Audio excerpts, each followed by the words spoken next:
ये रास्ते ना खत्म हो, दिल में यही अरमान है। इंसान है हम इस बात की, ये रास्ते पहचान है।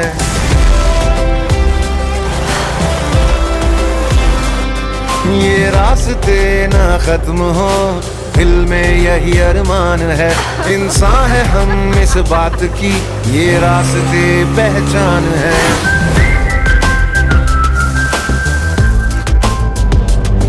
देखो हमें, हम चल पड़े किस जुनू किस शान से। जन्नत नुमा कश्मीर से, आसाम के बागान से। दिल्ली का लहड़पन लिए यूपी के खलिहान से। महाराष्ट्र से, गुजरात से, कर्नाटक से, राजस्थान से। तब हिंदुस्तान मिले हिंदुस्तान से। जय हो विजय हो, राम हो प्रवाह हो, राम हो नवीन हो, देश हो विदेश हो, जय के हो। जब हिंदुस्तान मिले हिंदुस्तान से। जय हो विजय हो। जब हिंदुस्तान मिले हिंदुस्तान से। जेके टायर, देश का टायर। आज गांधीधाम में एक ब्रिज का उद्घाटन किया गया। कुछ लोग उसे ओस्लो ब्रिज के नाम से जानते हैं, कुछ लोग उसे डॉक्टर अंबेडकर ब्रिज के नाम से जानते हैं, और सिंधी समाज वो कहता है कि आदिपुर गांधीधाम को जोड़ने वाली ये सड़क को सिर्फ और सिर्फ श्री झूलेलाल भगवान के नाम से रखा जाए। अब सवाल ये दूसरा होता है कि बिना नामकरण के कल तड़ापड़ी में ये उद्घाटन किया गया, क्योंकि वकील आंदोलन हुआ और बहुत से समाजों ने आंदोलन किया। 2 साल से ब्रिज अटकी हुई है, 32 करोड़ रुपये लगे हुए हैं। और आप देख सकते हैं कि इस ब्रिज का तो उद्घाटन हो गया कल शाम को 5 बजे, और 6 बजे से गाड़ियाँ शुरू हो गई।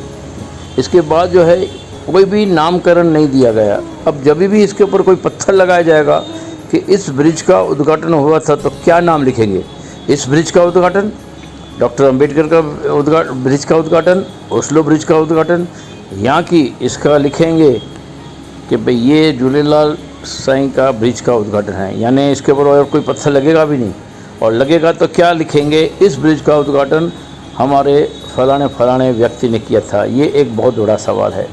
आप देख सकते हैं बहुत सी गाड़ियाँ ऊपर से जा रही है, लेकिन उतनी नहीं, ज़्यादातर लोग नीचे से ही जा रहे हैं, क्योंकि जो प्राइवेट बसेस हैं, एसटी बसेस हैं, प्राइवेट जो कारें हैं और जो बहुत सारे जो पैसेंजर्स रहते हैं जो उठाते जाते हैं, वो पैसेंजर्स वाली कोई भी बस, कार, ट्रक ऊपर से नहीं जाएगी।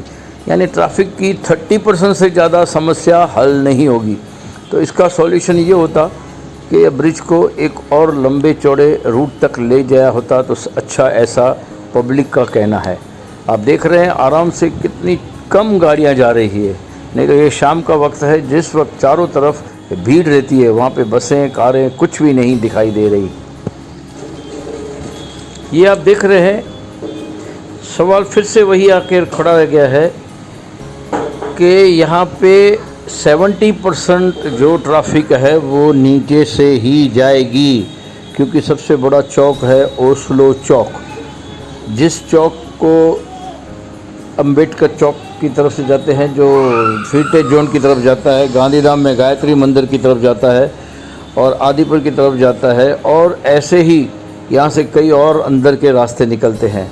तो ज़्यादातर जो ट्रैफिक है वो यहाँ से 70% ट्रैफिक नीचे से ही जाएगी। ऊपर से सिर्फ वही ट्रैफिक जाएगी जो आदिपुर गांधीधाम को पास ऑफ करके हुए सीधा गांधीधाम से आउट स्टेशन के लिए जाएगी। लेकिन बाकी गाड़ियाँ 99% गाड़ियाँ नीचे से जाएगी। तो ये एक बहुत बड़ा सवाल हो गया है कि यह ब्रिज कितना काम आएगी। जय झूलेलाल।